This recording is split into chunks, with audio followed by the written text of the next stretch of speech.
পতিত আওয়ামী আমলে রাশিয়া থেকে দুটি হেলিকপ্টার কেনার চুক্তিতে এখন বিপাকে বাংলাদেশ, যার ফলে কূটনৈতিক মার পেয়েছে রাশিয়ার ওপর মার্কিন নিষেধাজ্ঞার জন্য হেলিকপ্টার আনতে পারছে না বাংলাদেশ।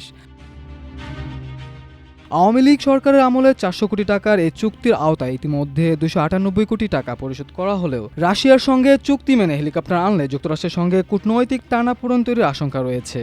আবার রাশিয়ার সরবরাহকারী প্রতিষ্ঠানের সঙ্গে চুক্তি বাতিল করলে বিপুল আর্থিক ক্ষতির মুখে পড়তে পারে বাংলাদেশ। স্বরাষ্ট্র মন্ত্রণালয়ের সূত্র বলছে, বিষয়টি নিয়ে কূটনৈতিক সমাধানের জন্য গত 31 জুলাই পররাষ্ট্র মন্ত্রণালয় চিঠি দিয়েছে স্বরাষ্ট্র মন্ত্রণালয়কে। চিঠিতে বলা হয়েছে, বাংলাদেশের কেনা হেলিকপ্টার দুটি MI-171A2 মডেলের সরবরাহকারী প্রতিষ্ঠান জেএসসি রাশিয়ান হেলিকপ্টার্স। তারা গত ফেব্রুয়ারিতে একটি এবং এপ্রিলে দ্বিতীয়টি পাঠাতে কার্গো বিমান ভাড়া করেছিল। তবে প্রতিষ্ঠানটির উপর যুক্তরাষ্ট্রের ট্রেজারি বিভাগের নিষেধাজ্ঞা থাকায় হেলিকপ্টার আনার প্রক্রিয়া স্থগিত করে দেয় বাংলাদেশ সরকার।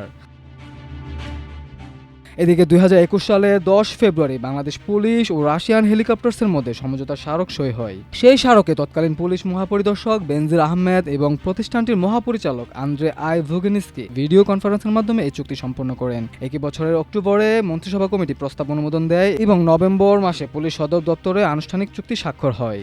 পুলিশের বিজ্ঞপ্তি অনুযায়ী হেলিকপ্টার দুটি বেসামরিক কাজে ব্যবহৃত হবে এবং এর মাধ্যমে পুলিশের এয়ার উইং গঠিত হবে।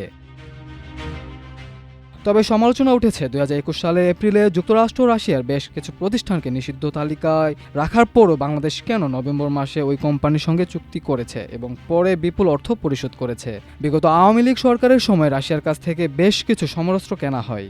2013 সালে সামরিক সরঞ্জাম কিনতে $1 বিলিয়ন ঋণ চুক্তি করে বাংলাদেশ। অন্যদিকে পররাষ্ট্র মন্ত্রণালয় গত জুনে মতামত দিয়েছিল, হেলিকপ্টার আনলে যুক্তরাষ্ট্রের সঙ্গে দ্বিপক্ষীয় সম্পর্কে নেতিবাচক প্রভাব পড়তে পারে।